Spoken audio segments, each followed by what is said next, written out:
Halo adik-adik semuanya, kita akan beribadah sekolah minggu. Tapi sebelumnya kakak mau kalian untuk mempersiapkan diri. Yang pertama, ambil kursinya lalu duduk tenang ya. Bermainnya nanti setelah selesai ibadah bisa dilanjut. Selama ibadah jangan bermain. Sekarang coba adik-adik semuanya cek di sekitarnya. Ada nggak makanan dan minuman di sekitarmu? Kalau ada, berikan dulu ke mama untuk menyimpannya. Ingat ya, harus memperhatikan kakak-kakak yang sedang memimpin ibadah. Selain itu, adik-adik juga harus mengikuti gerakan guru-guru sekolah minggu. Tapi harus dengan cara yang tertib. Kalau sudah siap, ayo kita beribadah.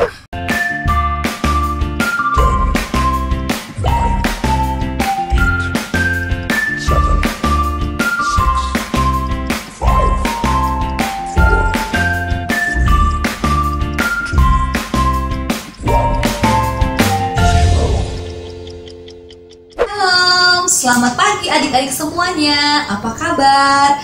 Miss Eka percaya adik-adik semua yang ada di rumah dalam keadaan sehat, dalam keadaan baik, penuh dengan sukacita karena Tuhan Yesus senantiasa menjaga dan memelihara adik-adik semuanya. Nah, adik-adik yang manis, kita akan berdoa, meminta pertolongan dan juga penyertaan dari Tuhan Yesus selama ibadah ini berlangsung. Yuk kita lipat tangan, tutup mata, tunduk kepala, kita berdoa ya. Tuhan Yesus, terima kasih pagi hari ini Tuhan Yesus masih memberikan kami kesempatan untuk beribadah bersama. Meskipun sampai saat ini kami masih beribadah secara online, tapi kami percaya bahwa penyertaan Tuhan Yesus tetap bersama-sama dengan kami.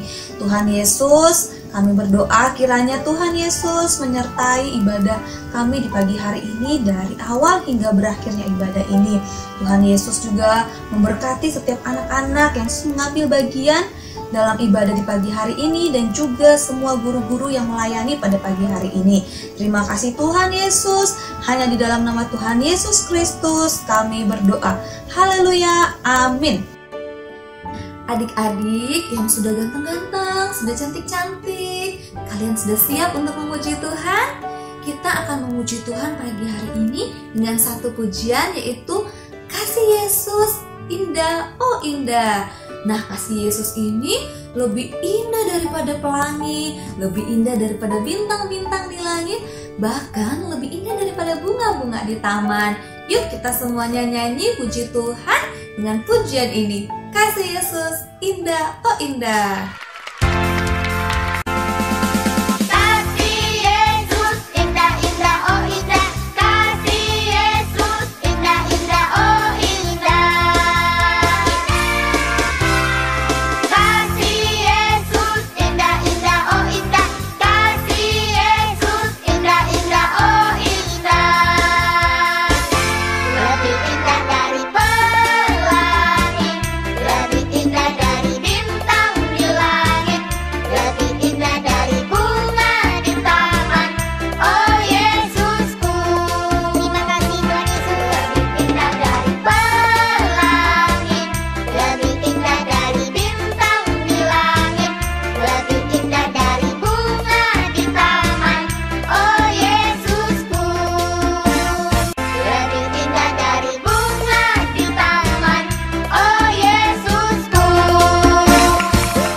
Adik-adik, bulan ini sekolah minggu mengambil satu tema tentang kasih.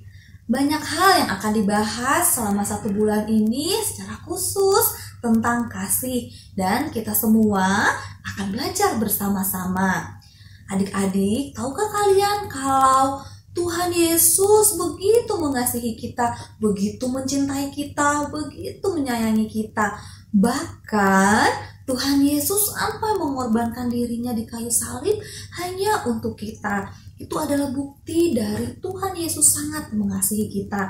Dan Tuhan Yesus mau kita juga belajar untuk mengasihi orang lain. Pagi hari ini firman Tuhan akan dibawakan oleh Miss Dian atau Ibu Guru Dian dalam tema kasih. Dan adik-adik semuanya duduk manis, diam, kita akan mendengarkan tentang firman Tuhan ini. Namun sebelum firman Tuhan ini kita dengar, kita akan menyanyi sama-sama satu lagi lagu dengan judul Yesus Sayang Semua. Yuk kita nyanyi bareng-bareng.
Selamat pagi adik-adik. Di rumah hari ini Miss Dian yang akan membagikan firman Tuhan. Sudah semangat ya semuanya? Sebelumnya ikutin Miss Dian ya. Tanganku ada 2, 5 jarinya. Kulipat keduanya, lalu aku berdoa. Ikutin ya, Miss Dian akan pimpin doa. Tuhan Yesus, terima kasih. Hari ini aku akan mendengarkan firman Tuhan. Di dalam nama Tuhan Yesus, aku berdoa. Amin. Semuanya yang siap dengarkan firman Tuhan pada pagi hari ini, katakan amin. Ya, kita akan dengarkan firman Tuhan. Hari ini kita akan belajar dari Yunus 1 ayat 1 sampai 17 dan juga Kejadian pasal 12 ayat 1 sampai dengan 9. Hari ini kita akan belajar tentang salah satu buah-buah roh, yaitu kasih. Nah, minggu ini kita akan belajar tentang mengasihi dengan sungguh-sungguh atau mengasihi dengan segenap hati. Buat adik-adik semua yang belum punya Alkitab atau mungkin belum bisa baca, nanti bisa minta tolong papa mama carikan di Yunus 1 ayat 1 sampai 17 dan Kejadian pasal 12 ayat 1 sampai 9. Apa sih yang Tuhan mau untuk kita dengarkan pada pagi hari ini? Video pertama kita mulai aja ya. Abraham tinggal di Haran. Tuhan berfirman, Abraham, aku ingin kau meninggalkan Haran dan pergi ke negeri lain. Tuhan tidak memberitahu Abraham kemana ia harus pergi.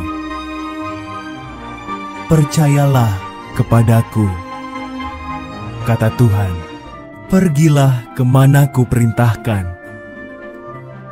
Kata Tuhan,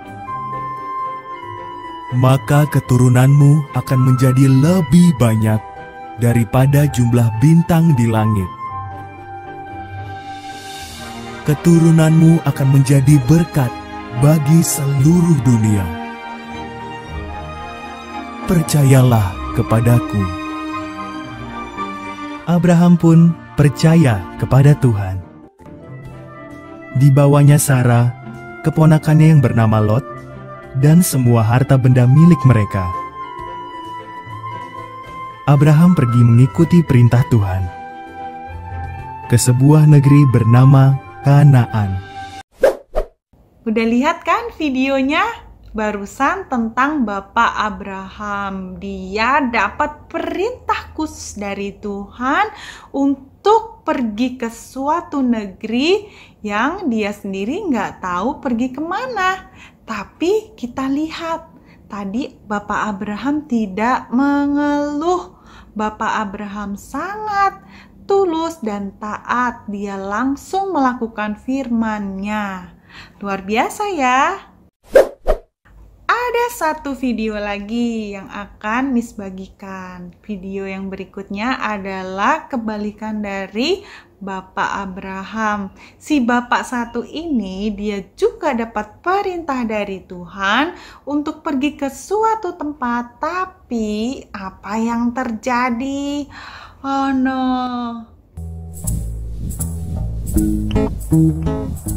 Allah memiliki pekerjaan untuk Yunus. Tetapi Yunus sebaliknya tidak menginginkannya. Allah mengutus Yunus untuk pergi ke suatu tempat bernama Niniwe, dan Allah ingin agar Yunus mengatakan bahwa Allah mencintai orang-orang Niniwe. Tetapi Yunus tidak mau melakukannya, karena menurut Yunus orang-orang Niniwe itu jahat dan mereka suka melakukan banyak kejahatan. Allah tahu apa yang dikatakan Yunus itu memang benar. Orang-orang Niniwe telah menjauh dari Allah, tetapi Allah masih sangat mengasihi mereka. Dia ingin memberi mereka permulaan yang baru jika mereka kembali kepada Allah. Ia akan mengampuni dosa mereka yang begitu banyak. Namun Yunus menolak untuk pergi karena pikirnya mereka adalah orang yang jahat yang tidak pantas untuk diampuni. Dalam hatinya, Yunus ingin melarikan diri dari Allah dan pergi sejauh-jauhnya sampai Allah tidak dapat menemukannya. Dengan demikian, ia tidak perlu melakukan apa yang diperintahkan Allah. Itu yang direncanakannya. Tapi tentu saja itu bukan rencana yang baik, sebab merupakan rencana yang konyol karena dia bisa melarikan diri dari Allah, tetapi Allah akan selalu dapat mencari dan menemukannya. Meskipun demikian, Yunus tetap melaksanakan rencananya yang tidak baik. Ia tidak membeli tiket ke Niniwe, tapi ke tujuan lain.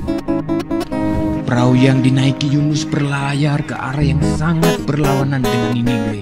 Nah, tak lama kemudian angin bertiup kencang. Perahu pun mulai terombang-ambing dan semua orang mulai menjadi pucat pasi.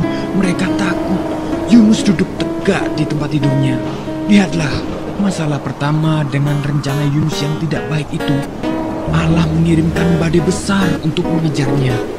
Para pelaut berteriak ketakutan saat perahu hendak tenggelam. Mereka mulai membuang segala sesuatu ke laut, koper, makanan, apapun yang bisa mereka temukan. Yunus mulai tersadar bahwa badai itu datang karena kesalahannya. Ia meminta para pelaut untuk melemparkannya ke dalam laut agar badai berhenti. Mendengar itu, para pelaut merasa tidak yakin. Yunus bersikeras bahwa itu satu-satunya cara agar mereka bisa selamat. Tak lama setelah Yunus menghantam air, gelombang laut pun menjadi tenang. Angin mereda dan badai berhenti. Saat itu Yunus menganggap semuanya telah berakhir. Dia tahu bahwa dia pasti akan tenggelam. Pada waktu itu Tuhan mengutusnya si Bapak Yunus ke Niniwe untuk memperingatkan orang-orang supaya bertobat Dan ternyata Bapak Yunus sendiri belum bertobat. Dia masih mengeluh, dia masih melakukan apa yang dia mau, tapi bukan apa yang Tuhan mau. Nah, dari dua cerita barusan, belajar apa ini kita pada pagi hari ini? Kita belajar ya tentang kita mengasihi Tuhan dengan sungguh-sungguh. Nah, kita mengasihi Tuhan tidak boleh mengeluh. Kita mengasihi Tuhan dengan sukacita, dengan segenap hati kita. Di dalam Yohanes 14 ayat 15, "Jikalau kamu mengasihi aku, kamu akan menuruti segala perintahku." Contohnya, Tuhan memberikan perintah untuk kita menghormati orang tua kita. Maka, ketika kita menghormati orang tua, berarti kita telah menaati Tuhan dan kita mengasihi Tuhan. Gitu caranya adik-adik. Miss, aku mau tanya dong, aku mau tanya. Ya, tanya apa? Miss, kalau aku nggak taat kepada mama papaku, aku dosa nggak? Kan aku males mandi, Miss. Aku masih pengen nonton. Miss, kan aku nggak suka sayur. Aku nggak mau makan sayur.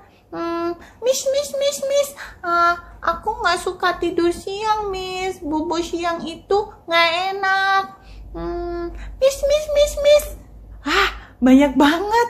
Ternyata kalian banyak nggak taat sama Tuhan ya. Kalau adik-adik mau tahu kenapa sih orang tua memberikan perintah, sama seperti kenapa sih Tuhan memberikan perintah, tujuannya adalah untuk kebaikan kita, supaya kita bisa menjaga dan merawat diri kita, supaya terhindar dari sakit penyakit ataupun mara bahaya. Itu maksud dan perintah tujuan dari Tuhan. Ayo, siapa yang mau mengasihi Tuhan dengan sungguh-sungguh? Wah, mau ya? Kita mulai pada hari ini. Kita mengasihi Tuhan dengan sungguh-sungguh. Kita mulai mengasihi orang tua kita, menolong orang tua kita, merubah sifat-sifat buruk kita, supaya kita, anak-anak sekolah minggu Gereja Kristen Kalam Kudus Kota Raja, menjadi anak-anak yang hebat. Lipat tangan kita, tutup mata, dan kita berdoa.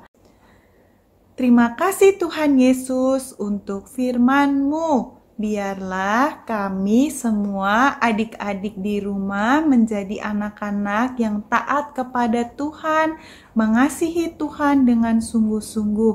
Dan biarlah Tuhan ketika kami mau melakukan segala perintah-Mu, Tuhan tolong. Di dalam nama Tuhan Yesus kami berdoa. Amin.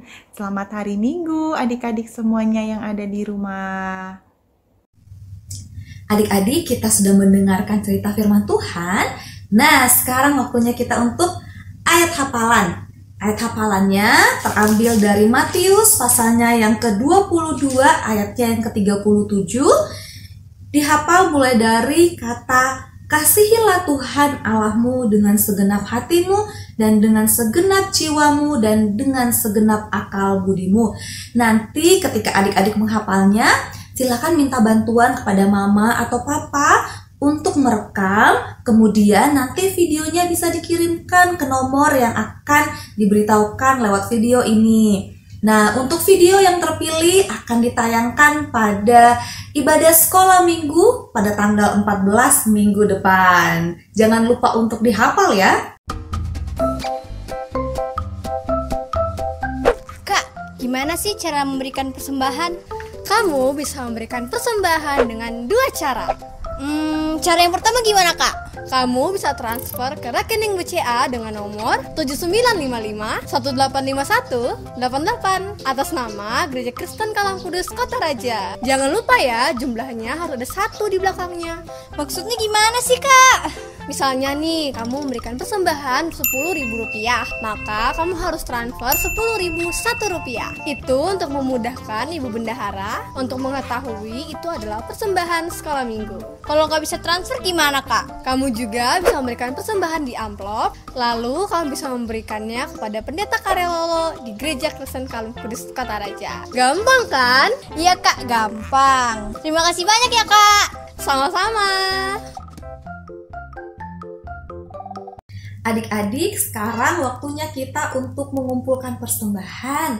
Nah, sambil persembahan kita kumpulkan, yuk kita sama-sama nyanyi lagu Aku Diberkati Sepanjang Hidupku, Ku Diberkati.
Mari anak-anak, kita akan berdoa. Bapa yang ada di surga, terima kasih ya Tuhan. Kebaikan dan kemurahan Tuhan yang kami rasakan begitu luar biasa. Tuntunan, penjagaan, kekuatan, dan kesehatan sudah kami rasakan Tuhan. Kami juga menyerahkan anak-anak kami ketika mereka di rumah bersama dengan papa dan mama, kakak dan adik, dan keluarga mereka masing-masing. Berikan kekuatan dan kesehatan, berikan sejahtera di dalam hidupnya. Bahkan juga Tuhan, kami menyerahkan masa depan anak-anak kami ke dalam tangan-Mu. Tuhan yang merancang, Tuhan yang membuat masa depan mereka sesuai dengan kehendak Tuhan. Terima kasih, kami juga akan menutup ibadah kami pada pagi hari ini. Biarlah ibadah ini menjadi rema di dalam kehidupan kami, terus kami datang kepadamu. Di dalam nama Tuhan Yesus kami berdoa dan mengucap syukur. Amin. Adik-adik, dengan berakhirnya seluruh rangkaian pengumuman pada pagi hari ini, maka berakhir pula ibadah sekolah minggu kita. Tapi jangan sedih, karena kita akan ketemu lagi minggu depan bersama guru-guru yang berbeda. Pastikan untuk adik-adik selalu mengikuti ibadah sekolah minggu Gereja Kristen Kalum Kudus Kotaraja. Sampai jumpa, Tuhan Yesus memberkati. Kali ini kakak akan memberikan 7 cara untuk mencegah COVID-19.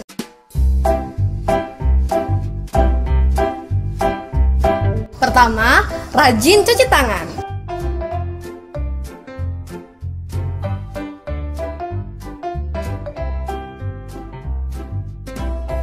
Dua, bersin atau batuk pada siku yang terlipat. Ketiga, gunakan masker. Keempat, hindari menyentuh mata, hidung, dan mulut. Kelima, hindari tempat-tempat yang ramai. Yang keenam, hindari bersentuhan dengan orang-orang yang sakit. Ketujuh, bersihkan barang-barang yang sering disentuh dengan desinfektan.